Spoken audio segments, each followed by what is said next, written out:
Oh, yeah. I'm not sure. Yeah. Like that. Ah, it's snowy outside. How's the roads? How's the roads out there, guys? Just look outside your window. You would know the roads are pretty bad. You need to be asking Facebook. But thank you for tuning into the Bearded Browns podcast.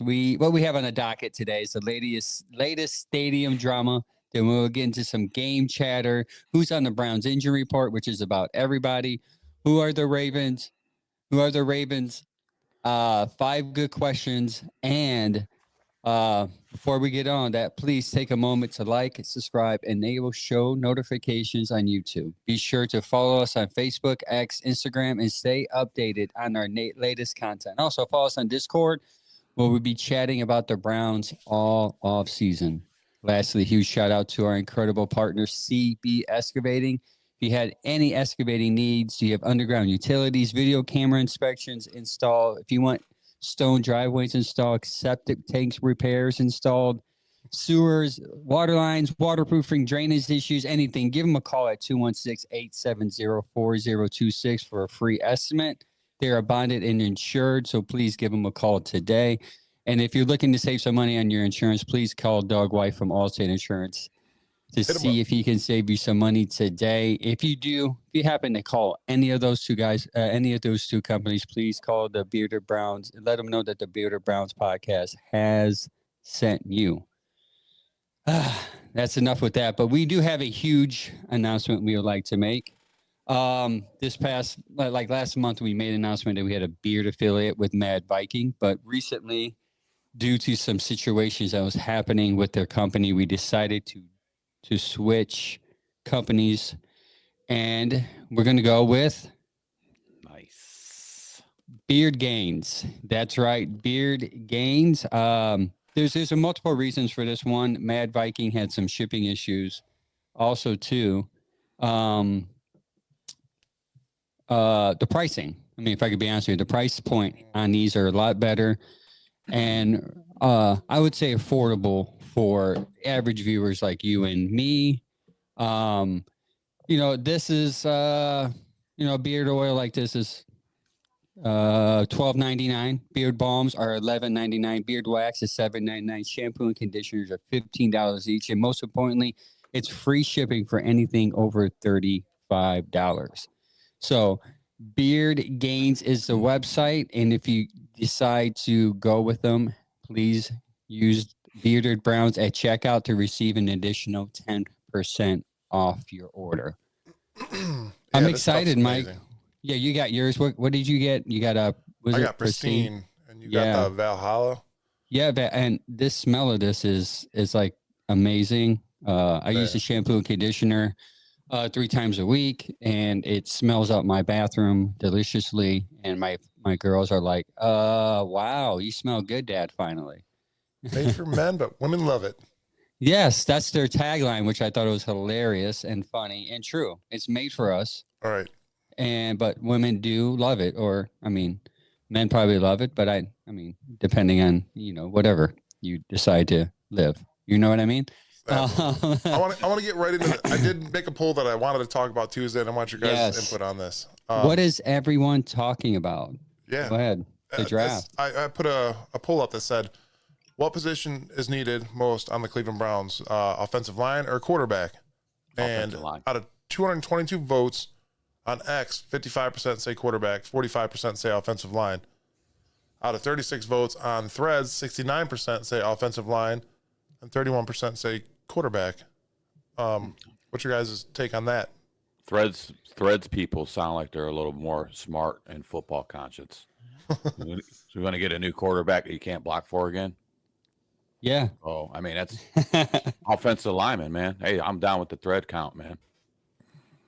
Yeah, I'm trending toward offensive lineman, though I do like Abdul Carter from Penn State. I wouldn't be mad if they get him, but I think the smart way to go about is build up at your offensive line.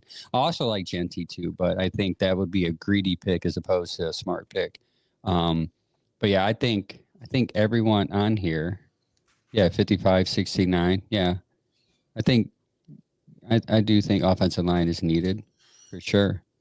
I think it's smart to mainly pick up a left tackle if we can first, because like I said on the last show, every quarterback we have is a right-handed guy. That's his blind side. That needs to be blocked more importantly.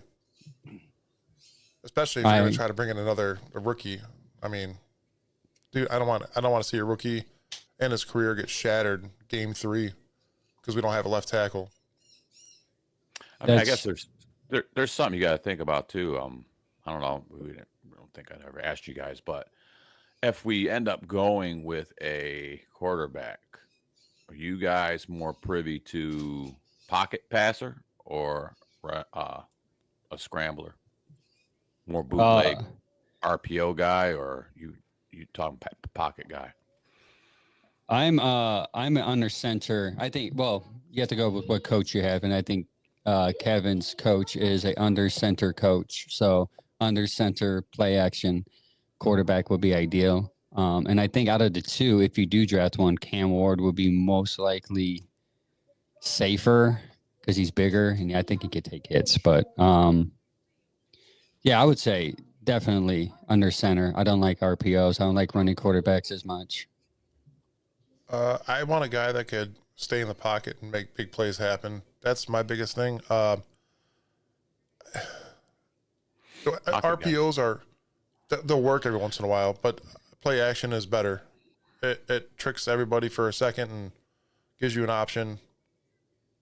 Hit your check down guys and move along. That's it for me. Gotcha. Yeah, so we all want a pocket passer, so that means the Browns will pick an RPO guy. Makes sense. That's how it works here in Cleveland, right? Yeah, you know it. All right. What's on the agenda, All right, fellas? What so else we got?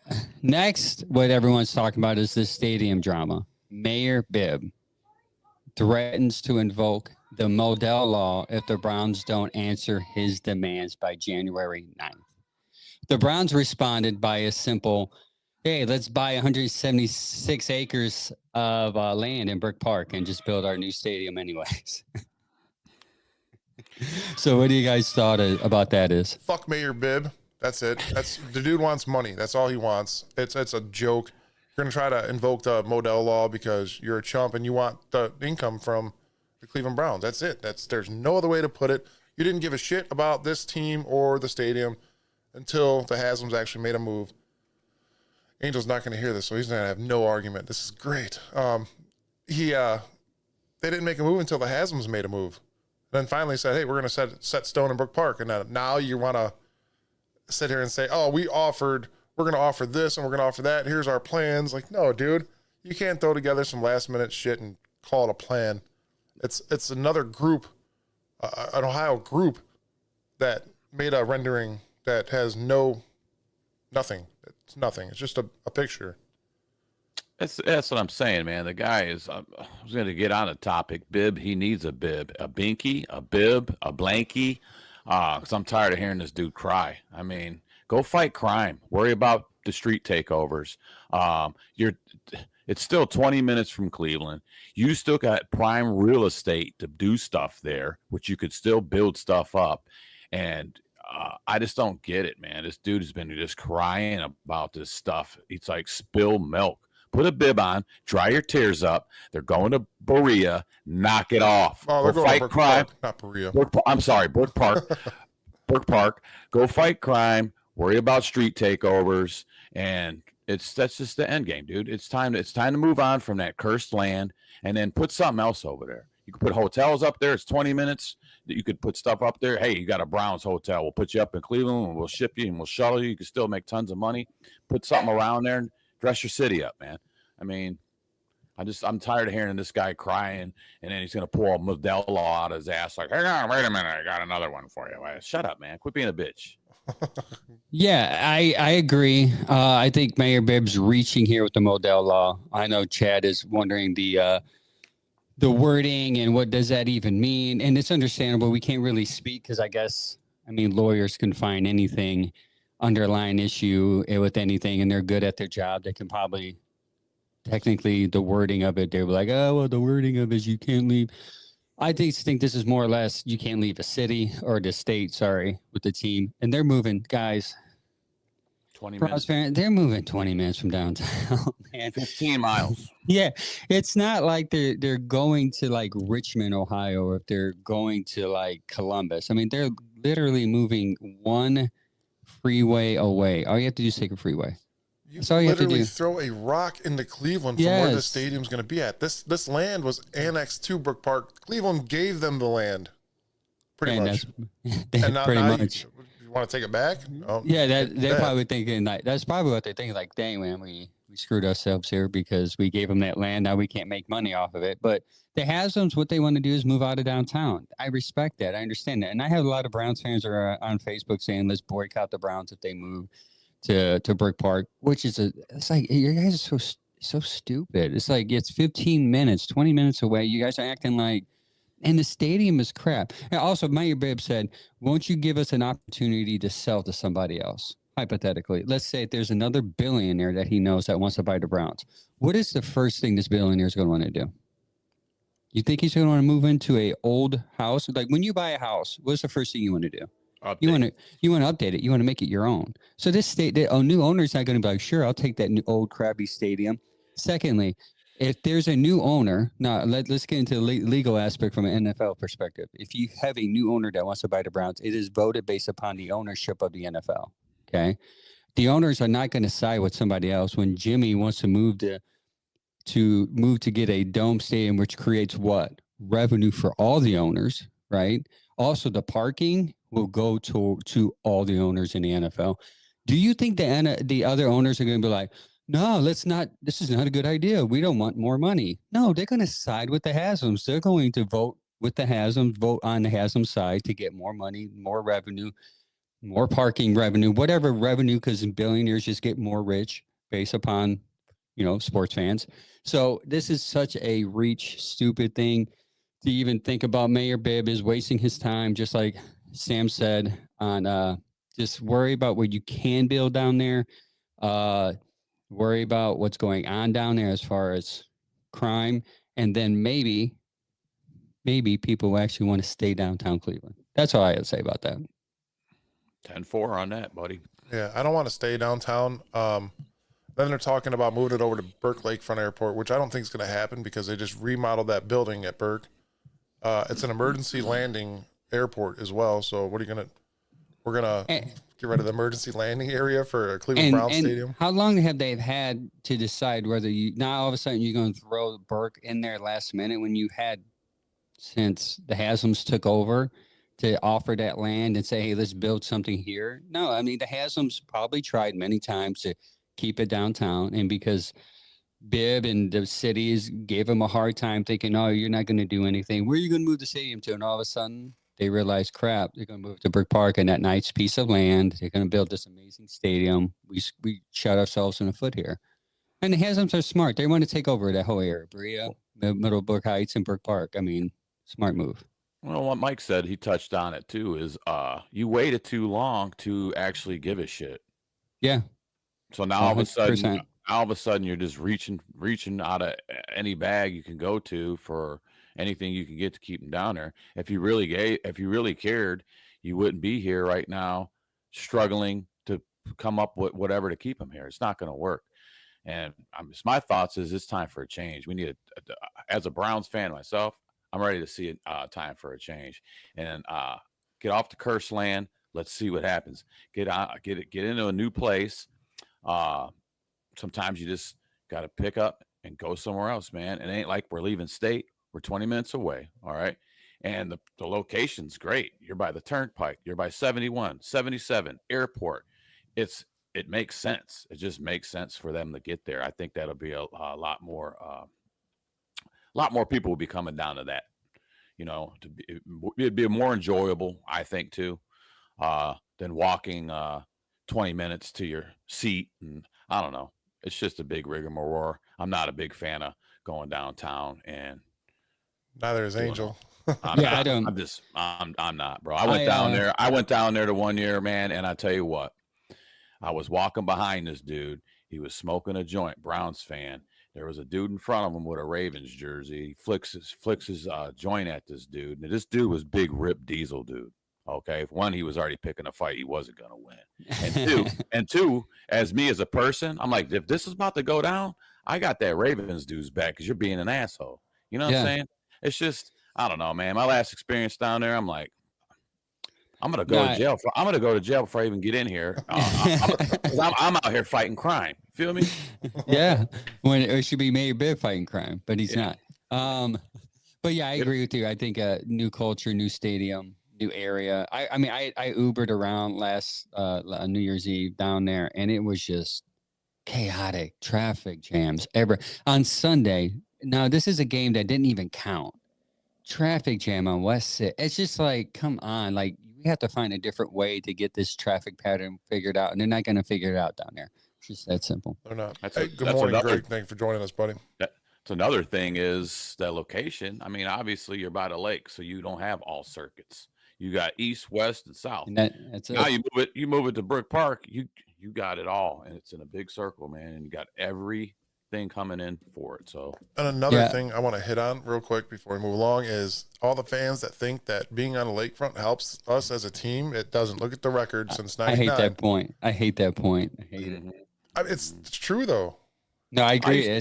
I hate the point when I'm sorry. I hate the point that people bring up saying, "Hey, we need the elements to win." It's like, you guys haven't won in '99. You had the elements to help you this whole time. Everybody's like, look at the Pittsburgh game. Look at the Pittsburgh. Pittsburgh plays in the same shit. Get out of here. Come on. It's so stupid. Right. I agree 100%. On to game chatter, injury news. Now, this is what I saw. So if I missed anybody, because I know probably a lot of people won't play due to injury this last game, just let me know. I got David Njoku obviously out. Tillman's out with the concussion. Njoku knee. Obo out with the knee. Ford, his ankle from last week, which sucks. Strong concussion, which sucks again because I would love to see him get more action just for to show that he actually can average 5 yards a carry, and the Browns don't use him for some stupid reason. And Ward shoulder. That's typical. Last game of the year. I mean, do you really care if these guys play or not? So here I want to hit on two things here. Cedric Tillman out with the longest concussion in NFL history. It sounds like. What the hell is that? Yeah, since week 12. That's kind of concerning, man. I believe it was week 12. He's been out since week 12. Kind of like a state of affair where like JOK, I think, man, if it's that severe, I mean, you got these guys out that long. Those are severe concussions, man. That's a lot of brain rattling around on the cranium. So it's something that has to be figured out in the offseason too here and see how these guys are, where they're at with their injuries. Yeah. Brendan said, Happy New Year, guys. I've had to say this season is worse than the 0-16 season. If you want us to talk about that, just tune in to our last episode, but we actually touched on that. Me, Chad, and Mike. Sam, I didn't get your opinion. Do you think this is worse than 0-16? This season, yeah. We had more expectations here. And actually, some of the 0-16 games were way more watchable than our 3 wins we got. True. So that's my take on it. I mean, did you win a game? No, we had a couple close ones. Hey, we battled. We were hard fought.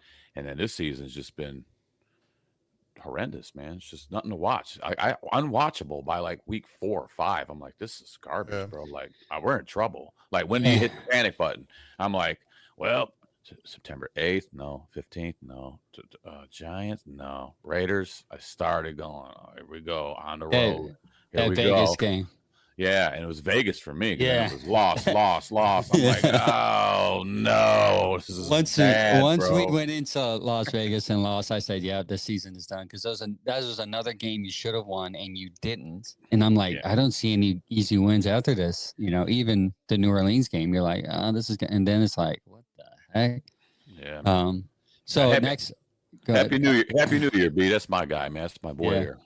One more thing. Ward's shoulder. Remember last week when I said it, me, you, and Chad, or it might have been me, you, and Sam. We just got to add all 4 of us to a chat. I don't know why we haven't done that. But anyways, Ward made a tackle, and it was all shoulder, dude. And I seen him like walking off the sideline. I'm like, oh, there goes Ward with the shoulder. And I was right. They didn't announce it in the game because he just walked off the field, but that's a bummer. He plays too tough for his size. And I know that sounds like a oxymoron, like you want a football player to play tough, but I think he should learn how to play based upon his size and tackle better. He's always had that issue where he just throws his body. I hate to say it too, but he's got to start playing his age, man. True. You got to start protecting yourself a little bit better, man. The bones don't heal like they used to. And he is a young man still, but he plays. It's a rough sport, man. You're going out there. Your downtime, your recoup time, and all that, and everything's different, man. I'll vouch. I've been roofing for 27 years. So. Yeah, that is a rough job in general, even for a 18-year-old to do. Right. I still feel good, but I'm not about to go out there and just run into a wall. You should try. I might, but I already know I'm not going to move around for a couple of weeks. I would be good to nobody. Game chatter number 2, Zappy to start. I actually heard it. I read an article today that they're going to sprinkle in DTR. I'm assuming during some RPO to kind of get the run game going, just in case it's not going. But he only started 14 games in his career. Do you think this is? I don't even know what to say about that. People starting. I tried my best to find a question that is intriguing and engaging, but I thought to myself, this is 9 quarterbacks in 2 years and our 40th-ish quarterback start. Like, what else can we say that hasn't been said about a starting quarterback for the Cleveland Browns starting a last meaningless game? The only thing I would hope to see is how well he would play under this system and how different the offense looks, because I believe he takes 35 to 45% of his snaps, which is more than DTR under center. So I would be interested to see how better or different this offense looks playing under center more, just like Jameis did. It's going to be 2 things. We're going to be happy with Zappy, or it's going to be crappy with Zappy.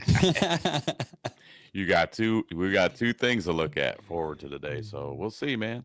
Hey, I'll say this though. Welcome quarterback number 40. All right.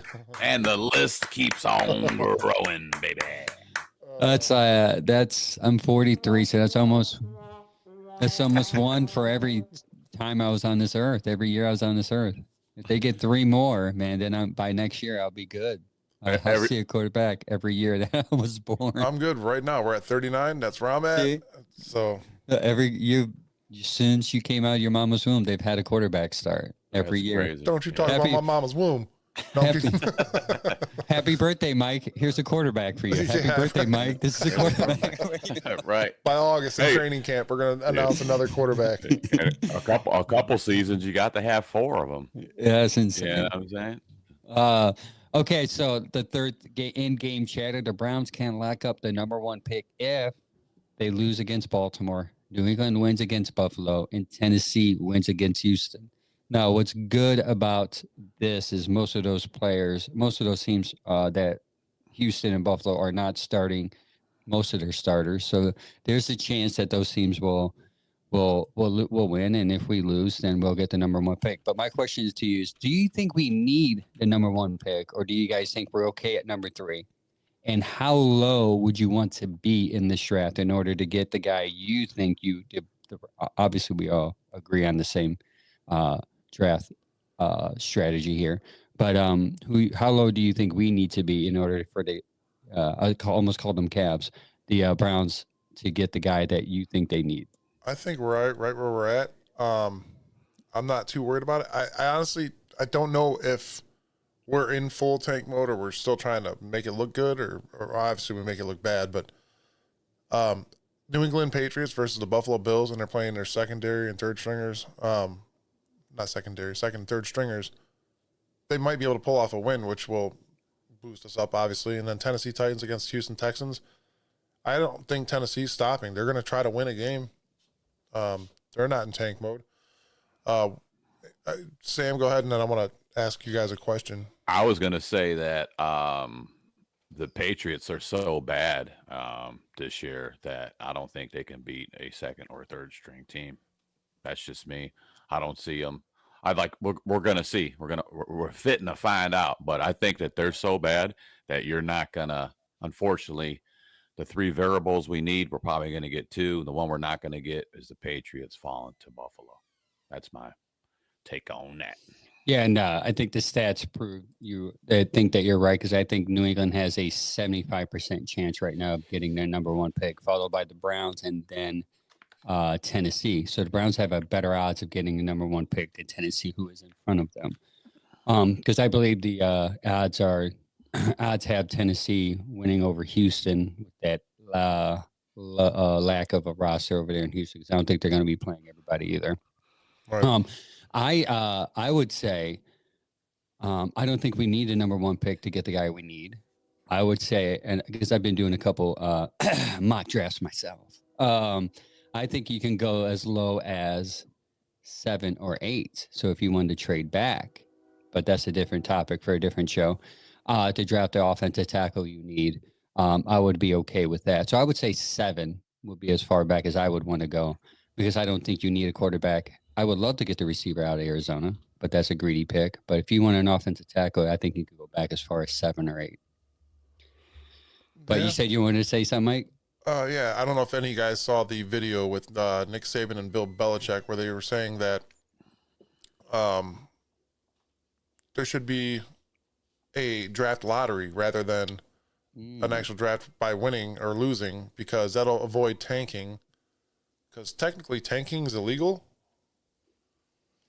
So they're saying just have a lottery instead of like they do in basketball or basketball does a lottery, right? Basketball does a lottery. Baseball does a lottery. Yeah, I'm not sure about baseball because I follow baseball, but as far as their drafting process, I don't follow it. But yeah, the NBA for sure does a lottery. I think MLB does as well. I can't remember right off the top of my head. You're probably right. But do you guys think there should be a lottery or should we go by win-loss? Check this out, man. I'm liking the lottery thing. I didn't really think about that till you mentioned it.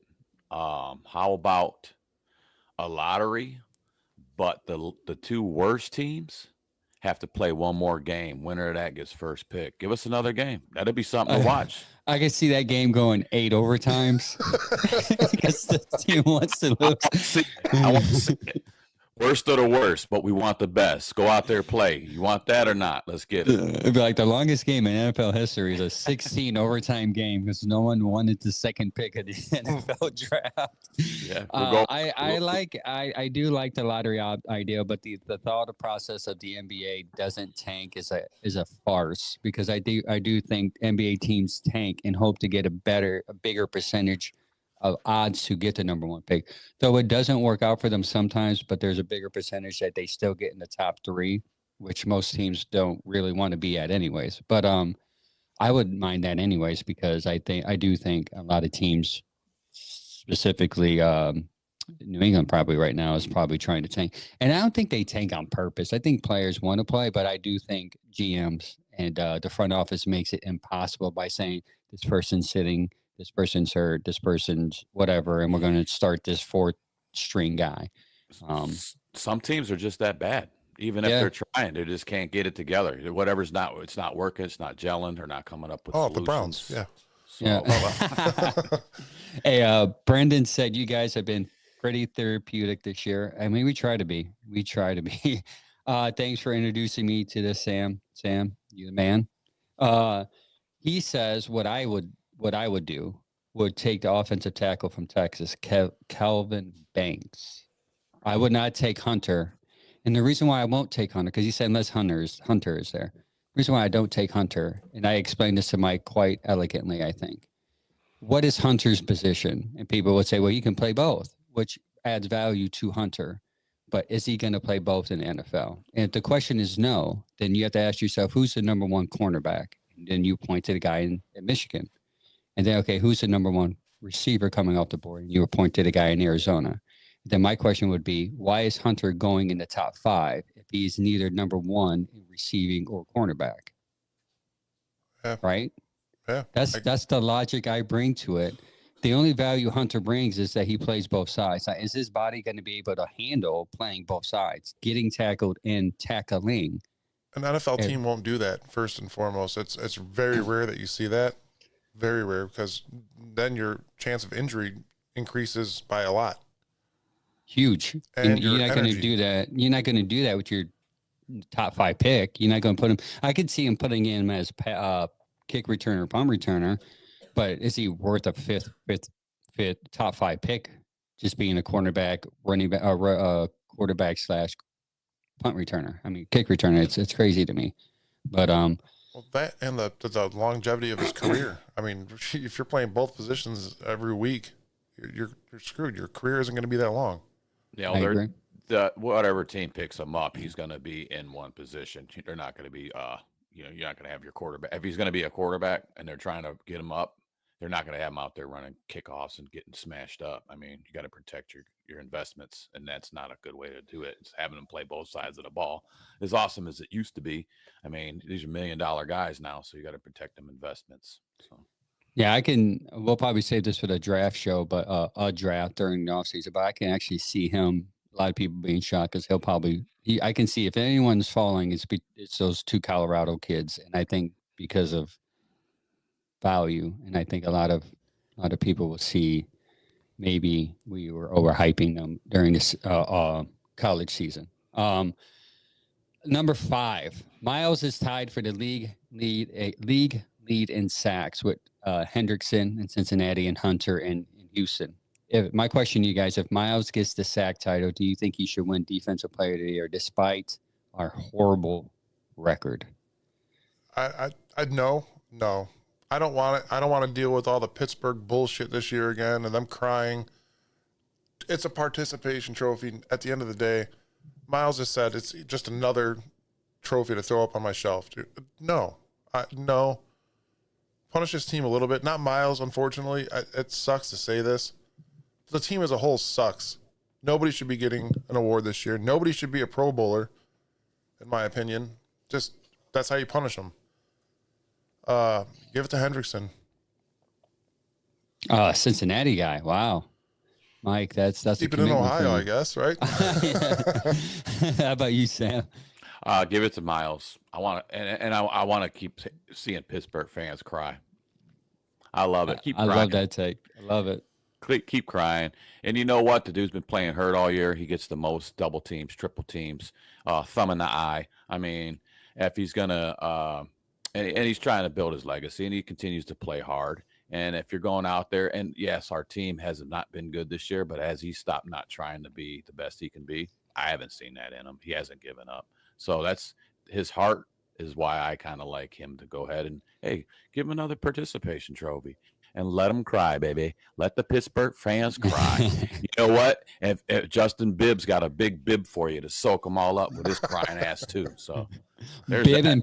I agree. Yeah. Bibb and all of Pennsylvania that is crying can all get together at the Pennsylvania-Ohio border, and they can have a cry fest, because I agree. I think Miles should win it, and the reason why Miles should win it is because he has done more with less on this team since he's been here. And if he gets the sack title again, I think Defensive Player of the Year should go to him, despite the record. It's not. I know it's a participation. I know it's a participation trophy, and that's great. But I need a participation trophy in order to feel good about this team, because we're not winning anything else. We're just not. We're not winning AFC championship titles. We're not winning division titles. We're not winning AFC titles. We're not winning Super Bowl titles.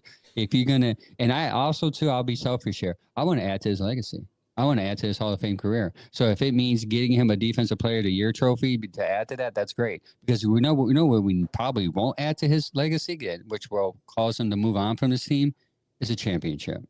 So he's going to find a championship in 2 to 3 years if we don't straighten our butts out, and he'll go to a team like I don't know, Lions, or somebody like the Kansas City, where he's going to be valued and wanted and actually win a championship, so he can be one of the best pass rushers the NFL has ever seen. Because the one thing that's holding him back is the fact that he has not had enough playoff runs or Super Bowl runs to justify how good he really is. And the fact that we're even talking about it is concerning, because he is the best player in the NFL. And the fact that no one is seeing it because his team is so horrible justifies why he should win Defensive Player of the Year. Has there ever been anybody to win it 3 times in a row? I don't care. That would add to his legacy on top of that. And don't get me wrong, I would like it to happen in a way, In another way, I just don't, man. I mean, yeah, I get why you don't, because you say it's just it's a title and they don't deserve it. I agree with you on that. I think this team sucks. Yeah, as a team, I agree. Individual records and all that are awesome, but and he did say that he said I would rather ruin Baltimore's playoff seeding as opposed to winning a trophy, which shows his maturity, by the way. And it's defensive. It's defensive player, not defensive team award. Yeah. So it's like you said, it's an individual thing for like a Miles. You know, like right took words out of my mouth. Legacy, building his legacy. Another something to put up on the when his face is in Canton and it's enshrined in that case, and you look at everything on there, and it's that's part of the information that's going to be on there. And I want to see a long list of it. I want to see that. I don't want to see this paragraph on Miles. I want to see this paragraph on Miles. The only people that have won Defensive Player of the Year 3 times, not even in a row, are Aaron Donald, J.J. Watt, and Lawrence Taylor. All of them are Hall of Famers. Absolutely. Yeah. And then obviously will be too. You had Myles Garrett, Nick Bosa, T.J. Watt, and Aaron Donald since 2020. I don't want... Fellas, excuse me for 1 second. I will be right back. You're good. That coffee's hitting them hard. Yeah, he's ahead. 2 coffees in the water, bro, and I'm almost 50. Heads up. No, I get what you're saying, but my argument is if I would say the same thing, even if Chubb was fully healthy and he had an opportunity to get the rushing title, I would say get that title, even though we're 3 and whatever. And he had, running back will never be MVP, but if there was ever a shot to get him to be MVP, I would say the same thing. But I get it, man. I get what you're saying, though. I'm not saying you're wrong. Yeah, and it's not that I don't want him. It's so hard to explain. I mean, I kind of explained it in layman's terms as best as I could. And you don't want Pittsburgh to be like, oh, you guys still suck, even though you have Miles as defense player. Congratulations. And I think that comes from the fact, well, he won on a 3-win team, and your guy who's in the playoffs can't even crack the top 5 right now in voting. So that tells you the value. Another why. Are we a 3-win team if Miles is not on this team? Right?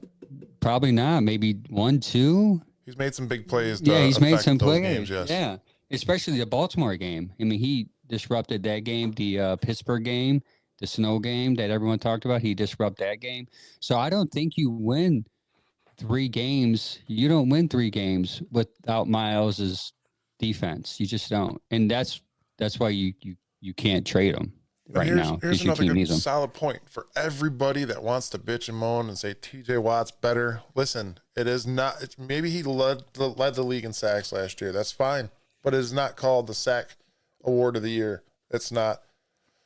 There's so much more thought that goes into it. Miles gets pressures. Miles gets double, triple team, chip blocked all the time, and still makes these miraculous plays happen. Still makes big giant pressures happen. Good point. That's the NFL. That is a defensive player of the year. At the same time, I don't think he should get it this year. I mean, it'd be cool, but would you want to give it to him if there were 13 and 3? Sorry. Well, absolutely, because then he had a huge impact. I mean, he already has a huge impact. I think he would have the same impact as 3 wins as opposed to 13. Yeah, I think you got the max value out of him this year. Even though you won 3 games. And I think partially it's because it's always goes back to what issue. And any NFL team is quarterback. If you have a quarterback issue, your team's just going to suck. Right. And I don't think Miles should be punished for the decision this front office made as opposed to picking the wrong quarterback. Right. But I don't know. I don't think the NFL will give it to him anyways. I think the Cincinnati kid might win it anyways. It's like Gregory said, his win rate is crazy. Yeah. Insane win rate. I think we talked about that at one point. On to, I try to avoid this the most. I struggled writing these notes because I did not want to talk about Baltimore, nor did I want to talk about this game. And I'll be excited after this. For now on Saturdays, there's just going to be, what do you guys want to talk about? Let's talk about people on Facebook. Let's talk about people. Let's talk about random stuff other than. Is it snow outside? Yeah, I was just going to say that. How's the roads? I just, for reference, I have a pet peeve when people on Facebook ask other people on Facebook, how are the roads? Or anything in general, like anything that you can find the answer to yourself, like Google, or maybe calling your mom or dad who might know the answer, or phoning a friend. You know what I mean? Like I got the worst. I got the worst case of gout in my right big toe. Any suggestions out there? It's like personal You're gonna medical need information. You need a peanut butter salve. Put some peanut butter on there and some taco meat. Wrap it up.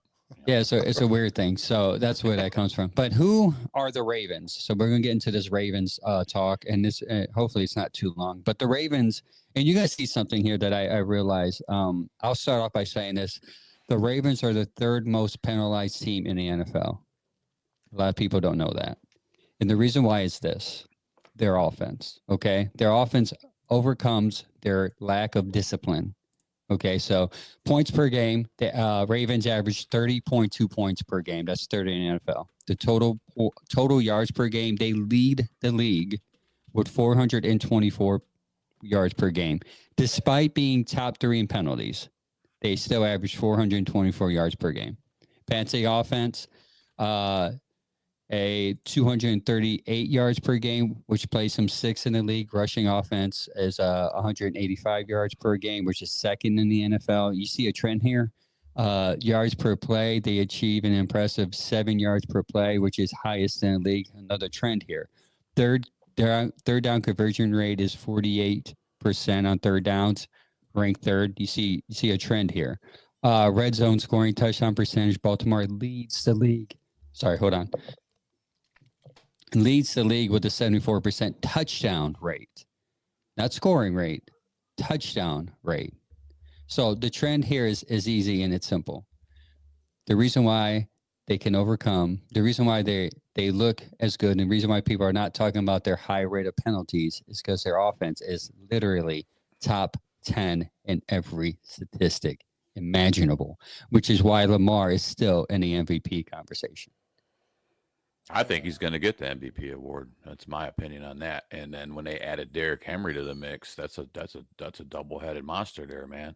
And so now you're worried. It was always we got to queue up on Lamar. We got to play for Lamar. We got to have that spy linebacker over the middle. Now, and then you got Derrick Henry back there, busting through you and busting you in the mouth too. It's like, oh man. When I heard he was going to the Ravens, I'm like, oh.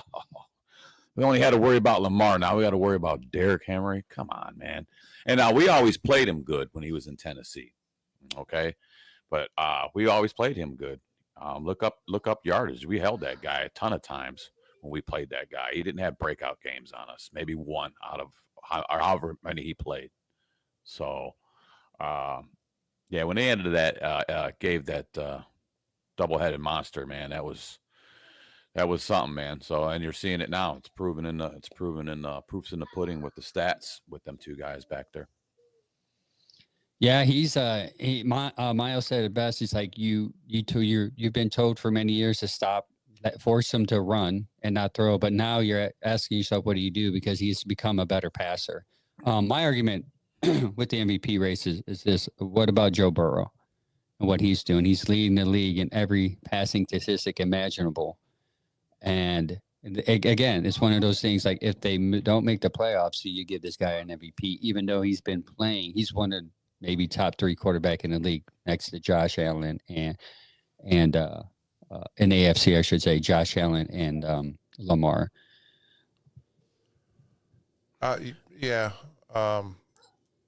Just like Gregory said, Lamar's going to do his typical thing and choke in the playoffs. We've actually watched Joe Burrow recently make it to a Super Bowl. Obviously had a season-ending injury and then came back stronger, I would say. You're only as good as your team. Again, that I would say, man, it's a toss-up between Burrow and Lamar. Yeah, I agree. Onto their defense, which is probably the weakest point of their team. As of late, though, they have been getting better, which is why they've been winning games the way they have. But points per game, the Ravens have allowed 21 points per game. Now, they score 40. Was that 40? And they allowed 21. That is insane. That is 30, sorry. And they allowed 21 per game, which is 13th in the NFL. They give up 316 yards per game, placing them 16th in the league. Passing defense is 238 yards per game, which is actually bottom of the league. So watch Zappy light them up, and people are going to be like, wow, Zappy, okay, he can start next year.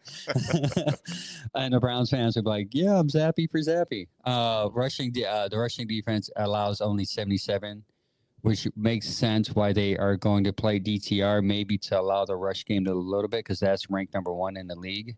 Ravens have recorded only 24 sacks this season, and they intercepted the ball 10 times this season. It looks like they're playing more zone, too high, more than likely. So and their defense, their front end, and this is the argument of when it comes to the draft, like how important it is to lock up not only your front on your offensive line, but your front and your defensive line. I mean, if you can force your opponent to be one-dimensional and pass, and you have the corners that we have, maybe that'd be beneficial in the draft to draft the best D linemen in the top 5, top 6, as opposed to a quarterback. That's an argument that we could talk about. I feel like the Browns can do a lot more than just a quarterback this draft, and I think it may benefit them more to do that long term. But I'll save that point for later. Passing yards, I talked about that. Yeah, their weakness is their passing. Obviously, they're ranked 31st. The inconsistent secondary. The lack of talent there has been struggling all year. And we saw it when Jameis played them the first time, and he was throwing all over them.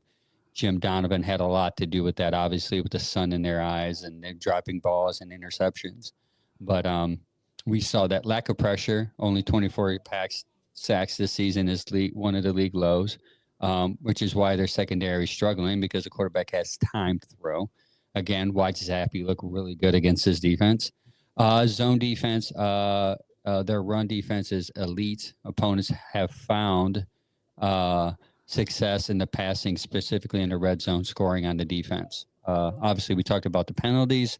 And by the way, they're top 3, 22 called penalties on them. Who leads the league? Jets with 131. And by the way, they have Aaron Rodgers, who is a quarterback that everyone thought would be good there. And Tennessee, 125, are ahead of them. The Browns are 5th, by the way, 116. So the Baltimore has more.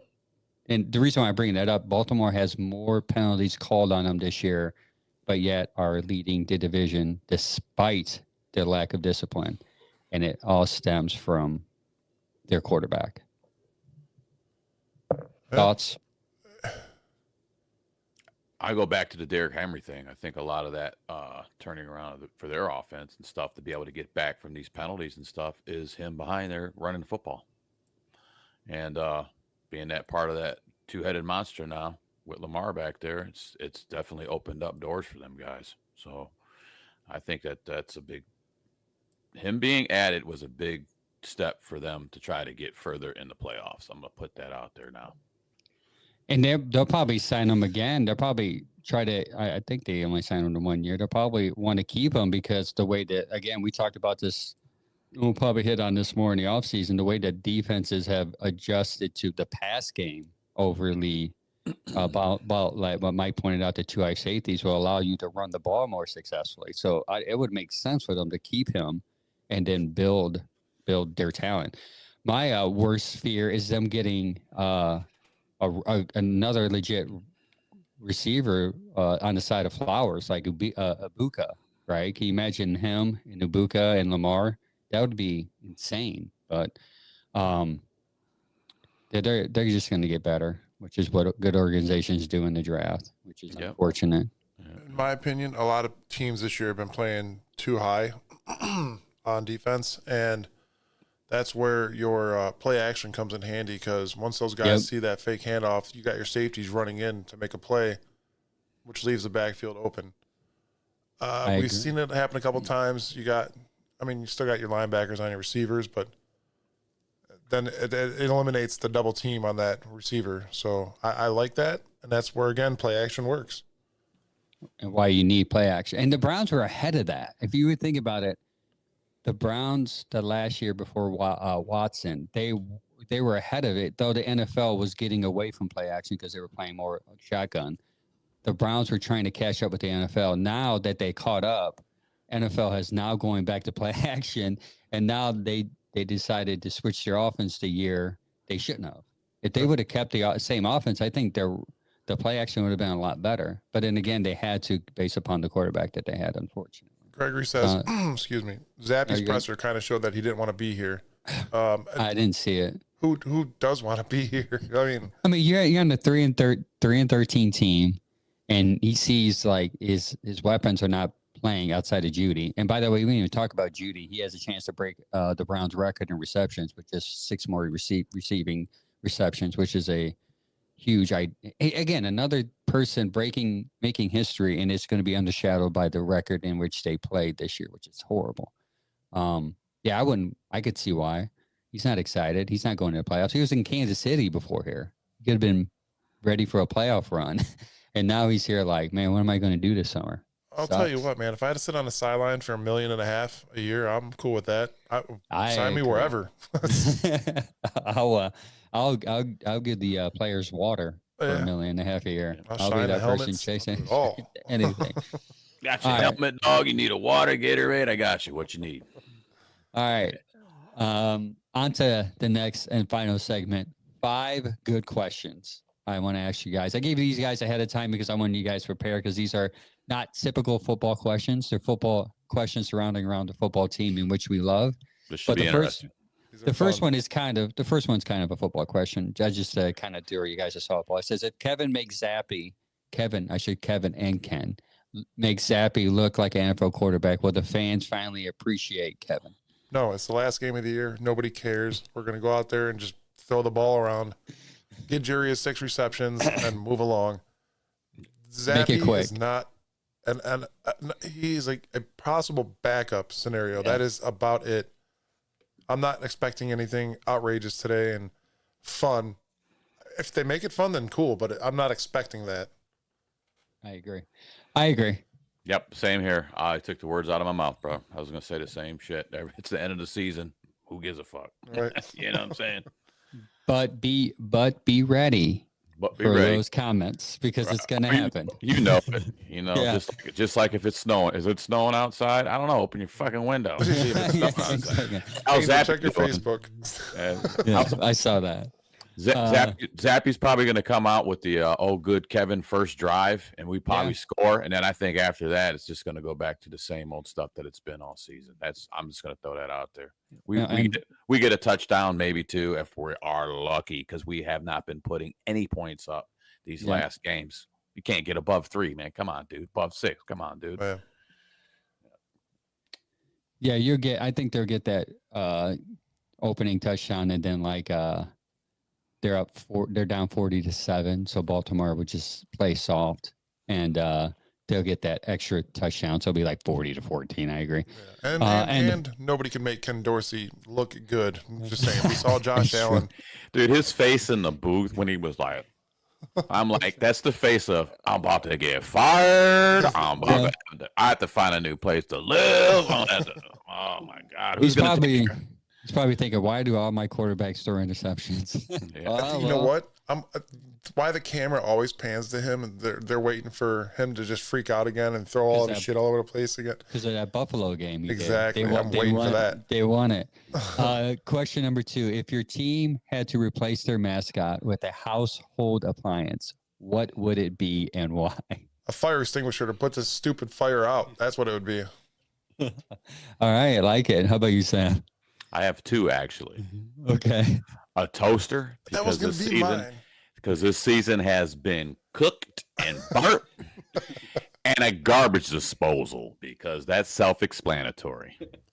That's it, baby. Yeah, I would do I was going to say spoon, but that's not a household appliance. I would say trash can, because this season has been, that's a typical one, easy one, because this season has been trash. Yes. Number 3. Which player in the Browns would survive the longest zombie apocalypse, and who would be eaten first? Myles Garrett would have survived the longest, and DTR would be getting eaten first with his little scrawny ass. Would they want to eat him? Because he's so skinny, they'll probably avoid him to get to Myles, because Myles looks more like I could survive on Myles for a month. Like DTR would be like an hour. All right, well, here. We'll go with Ethan Posick then, because he can't run really, really fast. So DTR can. That's a good idea. Yeah. I mean, You want to go for alignment, right? Or defensive lineman, because they're typically slower. Oh, you know what? Who I want them to eat? Take a guess. Wills. Yes, Jedrick Wills. Eat that mother effer, man. Eat him. There we go. Problem solved. Angel, I'm glad you guessed that. Actually, I should have. That was a layup. I can't believe I forgot all about your Wills should have been there easily. How about you, Sam? I'm going with Miles. That was when I read it yesterday. I was the first one came to my head. Me and the wife. I think the wife might have said it before I did. I'm just thinking Miles coming around that. You got a little swarm of zombies coming in, and Miles is coming. Imagine him coming around a building on an edge with a freaking axe and a bat in one hand, axe in the other. He's gonna tear it up, bro. He doesn't need that. He just needs a Pittsburgh helmet, and he's good. Yeah, he could just ram man through everything. Yeah, just bam, bam. Yeah, I could just see him just getting at it, man. And my first one to get ate be shitty ass Deshaun Watson. He'd be the first one. You could be like, that's supposed to be our guy. He'd be the first one to get bit. He come around the corner like, oh, he's zombied out. They got him. He's a zombie now because he don't do shit. He can't get away from nobody. He's gonna be the first one to get bit, and he's gonna be the first one out there trying to get Miles. Like, that guy out of here. I got another scenario. Miles comes around the corner, holding Deshaun, throwing him to the zombies. Body shield. And then we'll find out that Andrew Barry gave him a bonus for doing it, so he can write off the. He's like, hey, look, and in the voided contract, it says if you turn into a zombie, we void your contract, so we don't have to pay you that money now. Boom. There's out, man. There's the way out. And Barry took out a hit. Next number 4. If every NFL team had to pick a local fast food chain to sponsor them, which one would be the Browns? Which one would the Browns get stuck with? Deshaun Watson's restaurant, Lefty's Cheesesteak.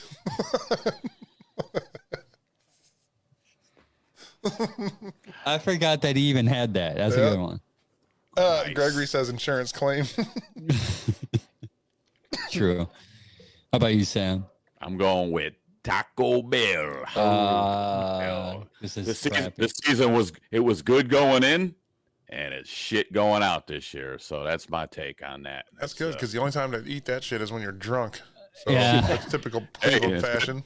Drunk or in one of the seasons. Yeah. Yeah. Either drunk or you're under the influence of a plant. I would say Burger King, and the reason why is because a lot of Burger King's been shutting down lately because they have not been successful. That's good. Yeah, Angel went a little deep there. Angel, that's not funny. That's too deep. Come on, be funny. No, that's good. That's good. That was good. Last question. Now, I put a certain company in here, but if you've never been there, it's understandable because I think I've been there once and I didn't buy anything because it was above my pay grade. Which is more stressful, watching the Browns this season or trying to assemble IKEA furniture? Or I'll put in there any furniture like bed, bunk bed for kids, or what do you call those that babies go into? I'm having one. Cribs? A crib, yes. Either way. Better get that straight before Jen finds out, man. Like, I know it's been 6 years, but come on, you can put a crib together. So which has been more stressful, this Brown season or assembling any type of furniture?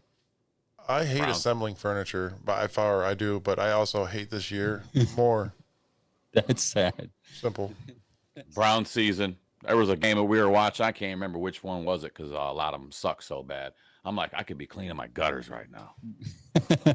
Like I didn't get them cleaned because I knew they were full, and I know winter's coming. They're gonna freeze, and the last thing you want is a bunch of frozen leaves in your gutter clogging shit up. And I remember sitting there thinking, like, why do I put myself through this shit, man? Like, I should be out there cutting grass, getting the house ready for winter, checking the snow blower. So I'd rather build whatever, man. I mean, yeah. Browns the Browns are playing today. Yeah, the Browns were more stressful. As a matter of fact, get him, Mike. Get him. While I was preparing these notes, I realized like they do play today. I for some reason I thought it was tomorrow, but yeah, they do play today at 4:30. 4:30, which is another weird time, but that's a different time. But yeah, I agree. Don't forget, 8 o'clock, AFC North, Pittsburgh Steelers versus the Bengals. Yeah. And if Baltimore loses and Pittsburgh wins the division, and I think they get a higher seed. But can you say that one more time? if Pittsburgh wins, Pittsburgh and Baltimore loses, which is likely not to happen, Pittsburgh wins the division, I believe. I didn't think I would ever say this. Go Ravens. Yeah. Honestly, go Cincinnati. If their defense could hold the Steelers to moon balls today, that'd be great. Yeah, go Cincinnati, go Ravens. yeah. Let's hope that happens. But I agree. Watching the Browns this season, I've been putting a lot of furniture together, so I can relate to this question. I can tell you that I actually put a bunk bed together, and the instructions in which I will not tell you where it came from, but people can assume where it came from, were as confusing as watching. Well, it's not as confusing as watching the Browns play and the play calling and wondering why they're going this route with certain things. It was a lot less frustrating. So trust me when I say this, watching the Browns were a lot more stressful than putting it right, not just IKEA, but something as simple as a friggin' couch together, because it's been frustrating. I'll say this too, man. If you're putting something together, okay, this is un-American. If it ain't happening, it ain't working. If you're putting something together and you got an extra washer, bolt, nut, bolt, you're like, oh, where the fuck this go? Then it's put together right. If you got every piece in there, it ain't working for shit. You got to have one thing that ain't in there. Like, where the fuck does washer come from? I always go, that must be an extra. Put it in the drawer over there in the kitchen with the spare part drawer. It'll be fine. We'll use this every time. We'll use it at some point. Every time you have a bolt. Every time my wife's like, do you need that? I'm like, well, I guess we'll find out when the kids go to bed tonight. Yeah. When we put the baby in the crib, it's about to go down. We're going to find out. What is this extra wheel? It looks important. Nah, you don't need that. It's good. Yeah, it's going nowhere. It's strong. It's strong. Have you ever put something together and just completely abolish the whole thing? Like, yeah, screw this. I only paid $30 for it. I'm done. Throw it away. I get so aggravated. I make it work, dude. I'm like, you know what? Not gonna beat me today. Little curio cabinet bullshit. I got out of here. Who wrote these instructions? Sometimes you got to make field adjustments. It's like these holes ain't even lining up. So here I go getting my drill and double checking before I make another hole. Is this gonna work? And I'm like, yeah, because these idiots did not. This hole will never line up. You know, never line up.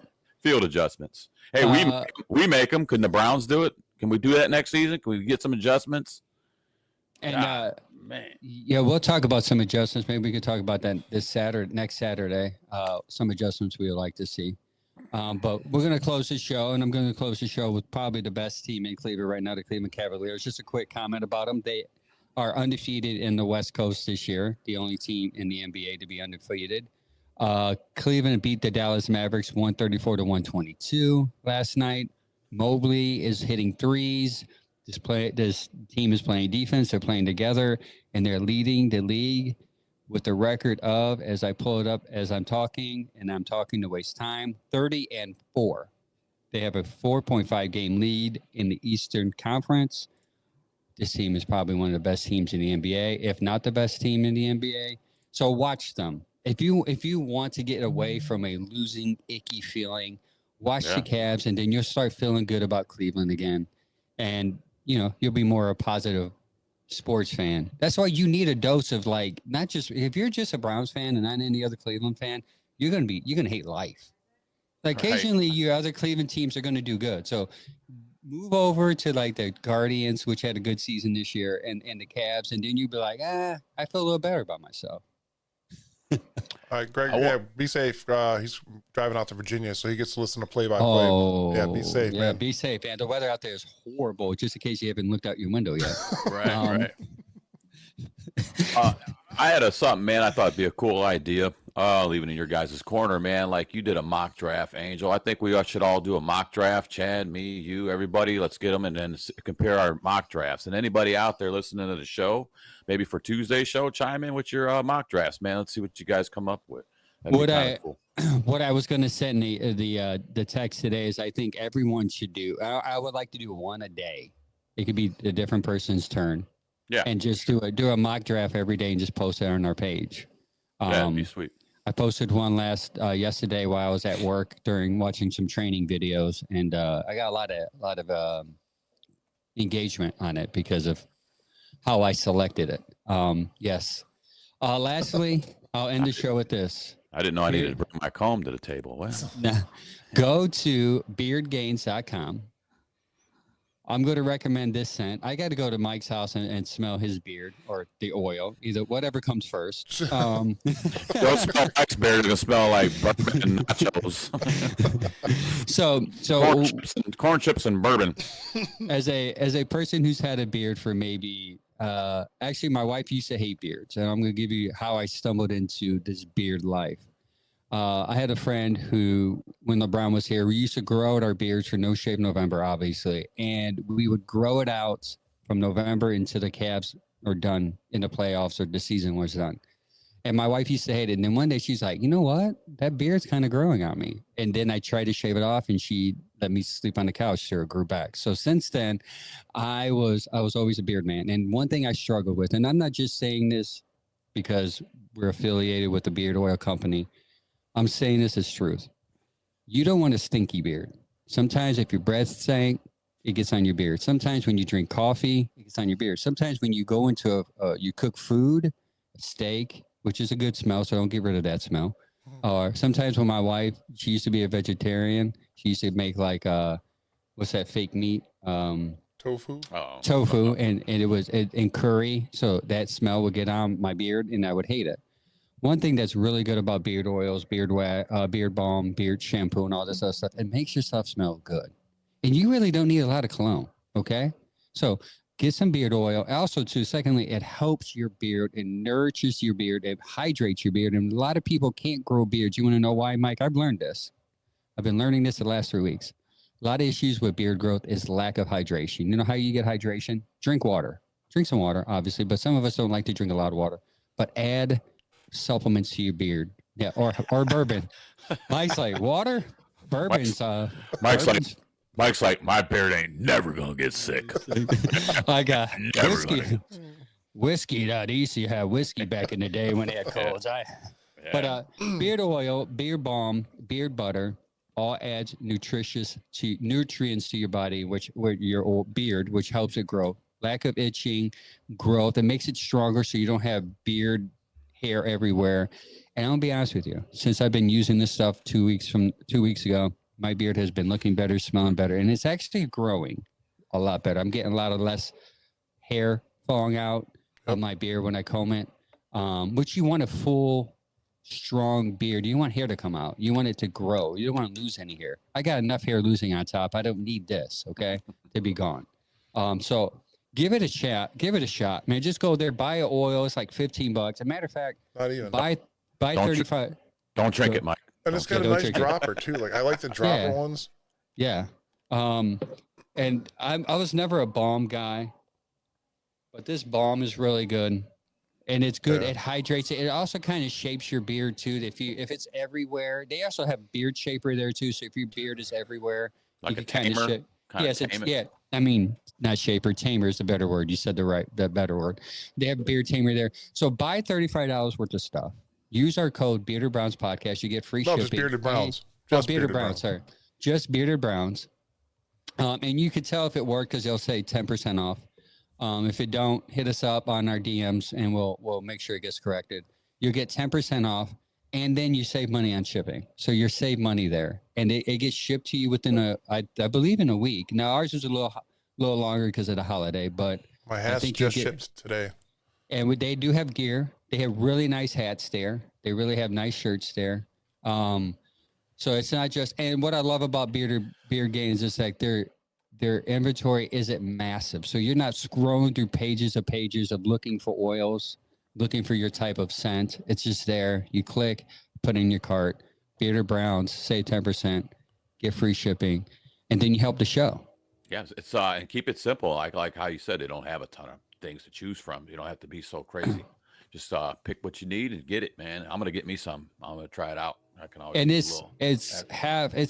the average. I posted a comment on my page about beard oils and those that use it, and they say they spend about $20 per ounce that they use. This is on sale right now for $12, I believe. $12. I mean, that's a good. And a lot of issues that we ran into. Mike brought up a story too that he tried to promote the other company had, and the woman said, "Dang, this is expensive oil." And we realized like maybe we should have looked into that before we committed to an affiliate. And the fact that Beard Gains gave us a promo code, and then I looked at the price, and me and Mike talked about it. It was like, dang, dude, let's just go with them in the new year, save people money, and make it cheaper on them and ourselves, because obviously we're going to buy the product too, because it smells good. It smells great, and it helps your beard grow. For sure. Excellent.